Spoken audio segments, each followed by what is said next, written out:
Now, I would say the way that we go on the M&A front is, I would say, I'm not so sure is unique, but is very focused on value creation. So, for example, we really do not talk about integration in ITT.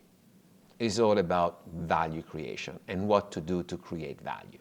So when you look at Habonim, our first acquisition in valves, cryogenic valves, is with already was a very good company, was a good, strong management team, and therefore the approach was, well, let's ensure that the management team has got the tools to deliver the case, the business case, the base case. And we at corporate, let's ensure we are not mess it up. We're not going to mess it up, right? So it was very clear from the very beginning. We met and said, okay, what are the must-have from a traditional integration perspective? So of course, we are reporting on the SEC and all this kind of stuff. And what are the nice-to-have that Habonim, the company, will decide to have it or not? And that pure common sense approach has delivered a lot of value for us. Think about that company was bought at a 12 EBITDA multiple, and when you look at the actual multiple, it was something between 7 and 8, right? We had that approach across the board, right? So we are not a crusader of the integration. We are a crusader on terms of value creation. And this has been the approach. Now, of course, this is applicable because what we're looking at are good, well-run companies with a good, strong management team, and therefore you can afford to do that. And this has been the recipe that has delivered value for Habonim, for Kessaria, for Svanehøj, and hopefully also for SPX Flow. The inorganic part is also interesting because we have a strong balance sheet, we generate cash, we can deploy that cash effectively. So we get to see a lot of potential targets, and we are very selective.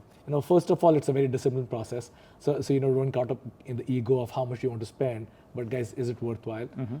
Especially when you're looking at adjacencies where you can grow, or you can accelerate organic growth by having an add-on that gives you an edge, right? Okay. So there's a very strategic rationale for it. And that's how we go. And that you can see that in acquisitions. Right? The whole white space piece with Great Lakes, or the services piece with Purchase, especially on liquid cooling. When you go back and look at digital services, look at analytics, look at orchestration, how do you optimize data centers? Vele. So that's how those pieces came into place. When we look at M&A, I think the question about it, commercial excellence and how to deploy the team has to be a key part of the integration roadmap. Do you merge the commercial organizations and the channels, or do you keep them separate, or is the solution a kind of hybrid? Another question that we ask ourselves is, do we see in the acquired company strong commercial playbooks or CRM or tools that we want to keep, and how would they then fit with our DNA and our own tools? So. I think that the whole set of questions needs to be part of the integration thesis even before you close on the deal, and based on the answers to those questions before the deal and after you have closed the deal, then you have to develop. And that's what we do. We develop then the integration roadmaps to factor that in, and so.